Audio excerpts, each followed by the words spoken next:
She dreams of a man she can never reach, because that is the only kind of man she can truly hold. You've seen it.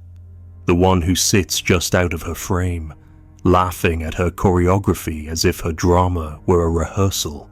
You were taught to enter her story, to speak her language, to decode her emotion like a priest with a trembling relic. But you've forgotten something older than kindness. Desire does not grow in comfort, it feeds on distance, delay, denial. The moment she understands you, she begins to destroy you gently, beautifully, until you're smiling while eroding. You were not meant to be her mirror. You were meant to haunt her dreams, not cruelly, not violently, but with the kind of silence that makes her invent your voice. You are not her fantasy. You are the fracture that makes it eternal. If that truth already stirred inside your ribs like a memory, like a warning, let it echo, like the video. Leave your shadow in the comments. Subscribe, and stay near the silence. She doesn't want you to understand her. She wants to fail at taming you.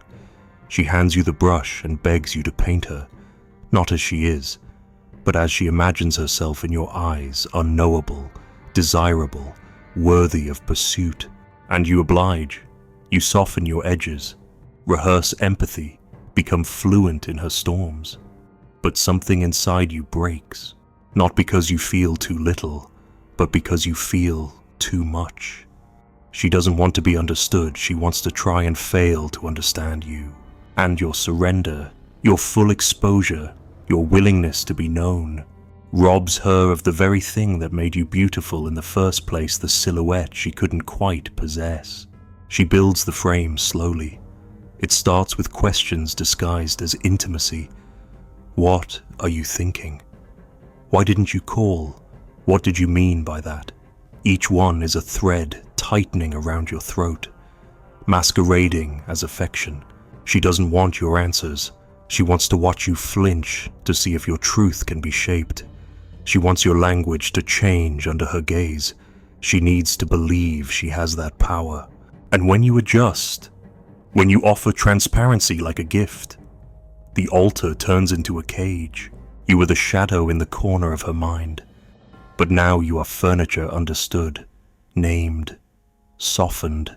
She no longer wonders what your silence hides, because now it holds nothing. And in this stillness, her attraction decays. You've become the man who fits, and that, to the unconscious mind, is the man who dies. You might believe this is love. You might think compromise is intimacy, but the animal in her doesn't believe that. The child in her doesn't believe that. They hunger for mystery, not safety. They chase the one thing they cannot rewrite, the man who slips past the scripts, who doesn't flinch at her rituals, who breaks the pattern instead of feeding it. She will ask you to open up but punish you when you do, not out of cruelty, out of instinct, because once you belong entirely to her world, you no longer haunt it. You're no longer the ghost that makes the house feel alive. You become the guest who overstayed. Your goodness becomes a weapon against you. You thought patience would prove your worth, but patience is the dullest blade in the game of desire.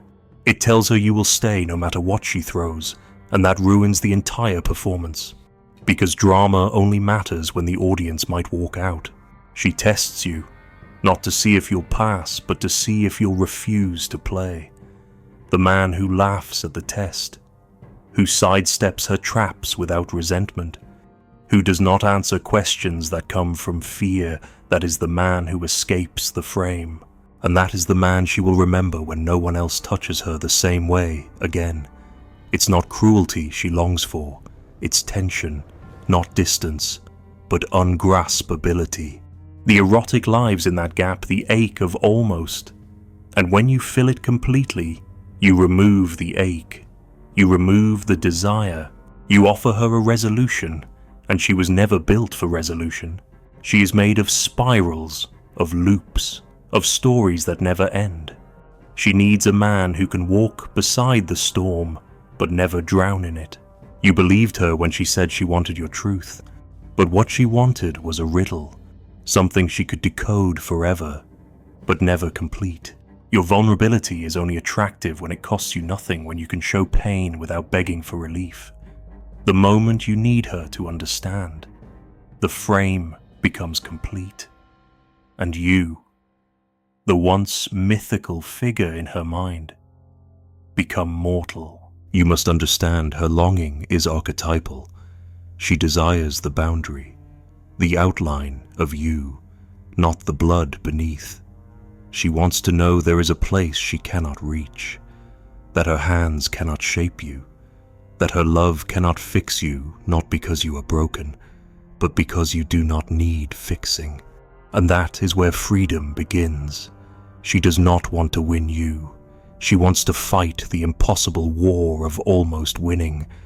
The moment she holds you without resistance, the game ends, and she cannot love where there is no game.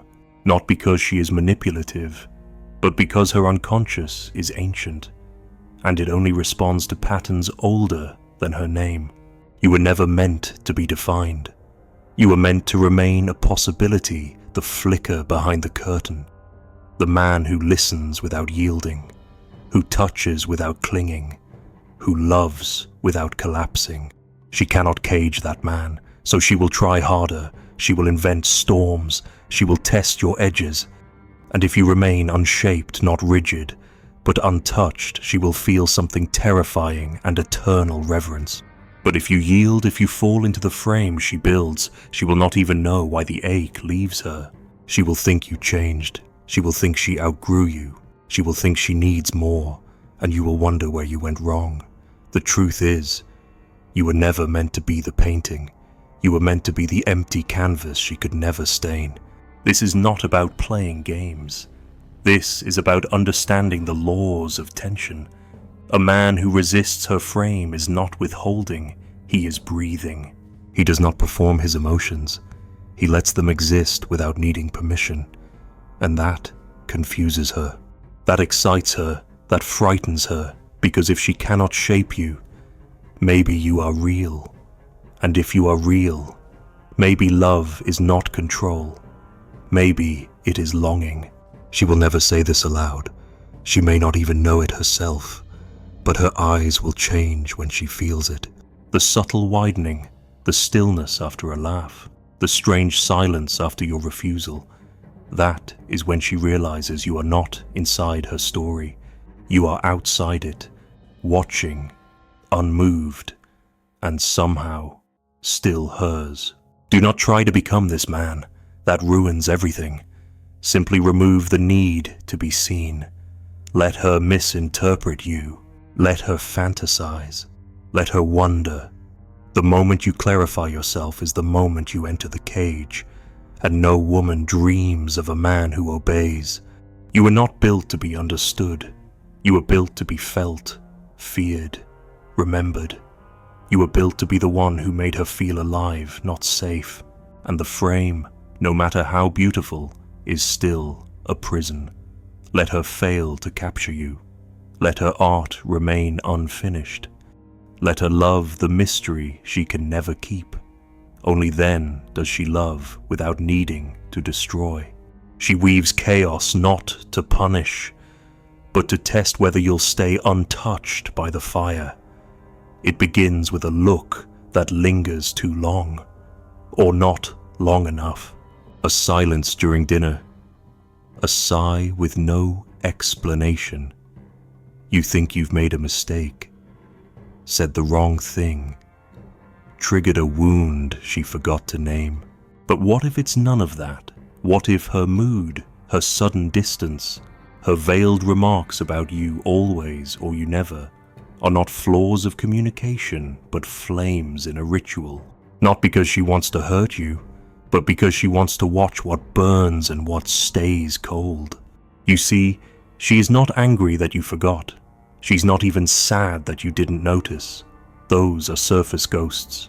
What she's watching is your temperature, your rhythm, your grounding. Will you panic? Will you chase? Will you collapse into apology, or will you stay still? Like a mountain inside a storm, unmoved not because you don't care, but because you are whole. She lights small fires in the room, a contradiction here, a biting joke there, a withdrawal of warmth when you least expect it. And all the while she watches not cruelly, but instinctively for the spark in you to change color. The moment you lean in too eagerly, trying to fix it, trying to explain yourself, trying to make her okay, the dance is broken, the test is over. You've proven you are hers to shape, and in that moment, desire quietly dies. Because what arouses her deepest hunger is not your obedience, your kindness, your emotional availability. It is your sovereignty, your ability to feel her rage without catching fire, to witness her chaos without becoming part of it, to hold her pain without treating it like a problem you must solve. That is seduction. That is the dance she learned before language. No one taught her this, not in school, not in therapy. This is unconscious. This is older than history. It's the knowledge passed through centuries of women who had no power except through emotion, no defense but volatility, no control but their tears.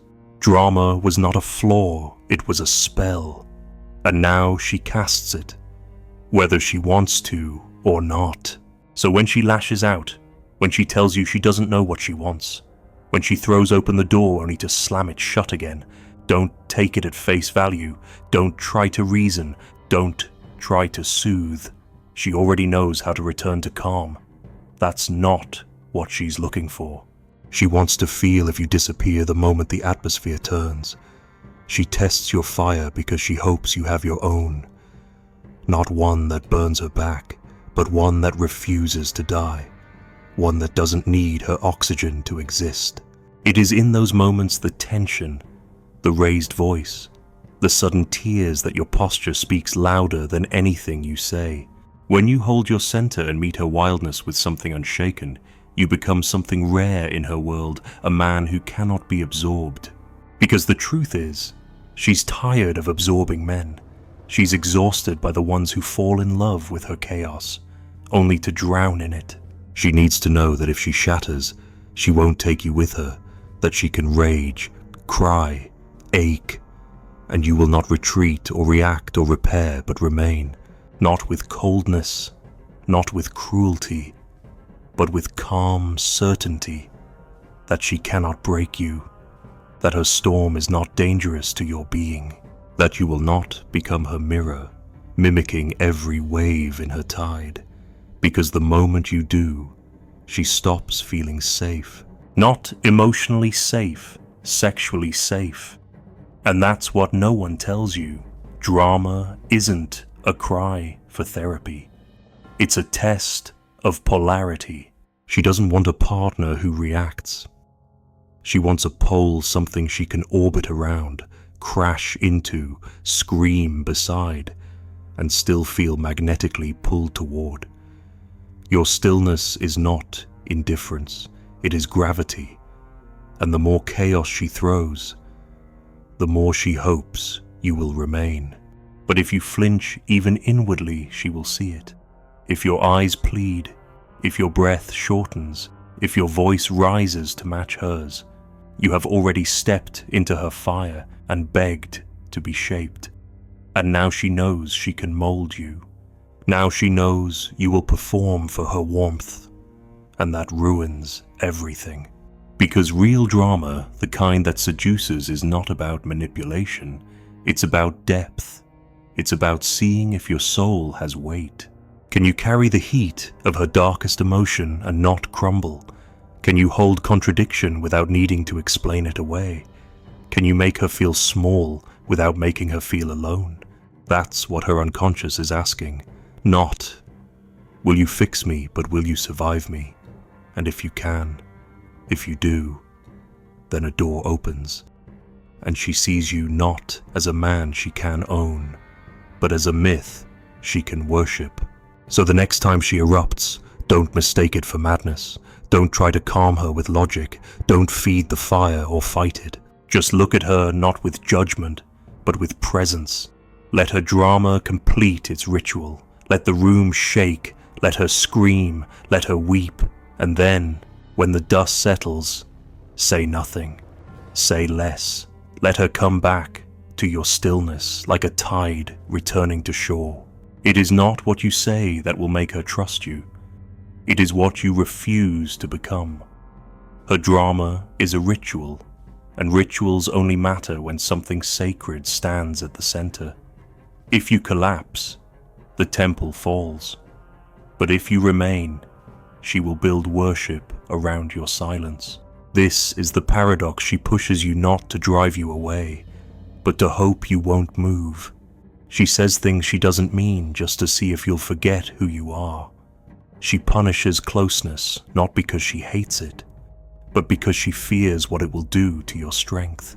And every time you abandon your stillness to prove your care, you abandon your power. You tell her, I will dissolve if you scream. And she hears this one is too soft for the altar. She does not need your explanations. She needs your edges, the ones that do not bend under pressure, the ones that hold even when the fire rises. It may look irrational, it may feel exhausting, but that's only if you mistake it for real conflict. It's not conflict, it's theater, it's poetry, it's myth. She is not trying to win. She is trying to feel, and if she can feel you, truly feel your presence beyond her chaos, she can surrender, not to you, but to herself. And that is the most dangerous seduction of all, because when a woman surrenders, she does not become smaller. She becomes divine, but she will never kneel for a man who bends. So let her dance around the fire, let her cast her spells, let her scream at the moon. But you must be the sky, not empty, not passive, but vast, untouched, and unafraid. This is not detachment. This is dominance of spirit. This is the quiet force that tells her you are allowed to fall, but I will not fall with you. And that is what opens her. That is what softens her. That is what seduces her. She wants to know your blood stays warm, even in her coldest nights. That your eyes remain clear when her tears flood the room. That your breath stays steady when hers is shattered. Because that is when she feels what she cannot explain, desire without a script, longing without a name, love that begins where control ends. The man who leaves her unfinished becomes the one she can never erase. It happens in the quiet, not when you vanish with cruelty, but when you remain distant without apology. When she looks across the table and realizes you're present, but never fully reachable, that you hear her laughter, her plans, her wounds, but none of them command you. She touches your skin but can't find your center. She offers you the full weight of her desire, and still, she cannot hold you in place. And this is where obsession is born, not in rejection, not in attention, but in the unbearable ambiguity of the man who cannot be possessed, and yet never quite leaves. You escape not by walking away, but by never fully arriving. You let her love you, but only with part of herself. You give her something real, something warm, something undeniable, and then you pull back into silence before she can name it. Not out of manipulation, out of instinct.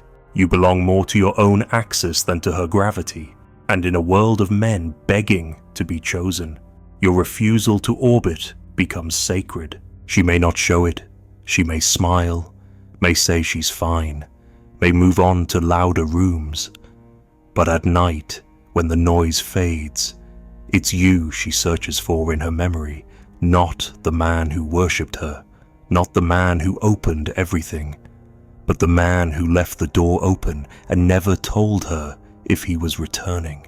The unfinished story rewrites itself in her mind. What did you mean by that glance, that silence, that last goodbye that didn't sound final? She will remember the words you never said far longer than the ones you did. And she will wonder if you ever really touched her at all, or if she imagined the entire thing. Because it is not closure that binds a woman's memory. It is the wound that never scabs. You become the man-shaped question she cannot solve. She will try. She will tell herself you weren't that special. She will compare you to safer men, warmer men, more available men, but none of them will haunt her in the way you did because they all gave her endings, and you gave her echo. Obsession is not born from satisfaction. It is born from the space between what was felt and what was claimed. And the man who walks away without explanation leaves behind a puzzle not of betrayal, but of mystery. He becomes the dream she returns to when reality dulls. Not because he gave her pain, but because he gave her possibility and vanished before it could rot. You may think this is unkind, you may fear it is cold, but ask yourself which love lives longer, the one that ends cleanly or the one that dissolves into myth. A woman does not dream of the man who stayed beside her bed, naming each part of himself like a confession. She dreams of the one who stood at the threshold, touched her soul with fire, and disappeared into fog before dawn. And still, you were never cruel. You were attentive. You kissed her forehead. You looked into her eyes and held space for her tears. But you never fell to your knees. You never promised forever. You never begged for her forgiveness. You never broke under her emotion. You stayed ungraspable, not because you didn't care, but because you refused to be written. This is what no one dares to say. The men women remember are not always the best lovers, or the most generous, or the kindest. They are the ones who escaped definition, the ones who resisted her narrative, the ones who came close enough to awaken her longing, but not close enough to bury it. Even if she hates you for it, even if she curses your name and tells her friends you are selfish, she will remember the feeling. And the feeling was never about the facts. It was about what you pulled from her, the wild, the sacred, the chaotic, the soft. You touched parts of her that no one else could reach. Not by force, not by charm, but by being the mirror she couldn't crack. And the tragedy is this: the man who stays often becomes a memory's corpse, too known, too explained, too human. But the man who escapes without finality, without rage, becomes a symbol, a ghost, a possibility. And the feminine psyche, built on myth and moonlight, cannot resist a symbol. She may find someone new, she may marry, she may forget your voice, but there will be nights she dreams of a stranger whose eyes felt like prophecy. She will not know it's you, but she will feel the same ache, the desire to chase what doesn't chase back. This is not about withholding love. This is about not collapsing your soul to be loved.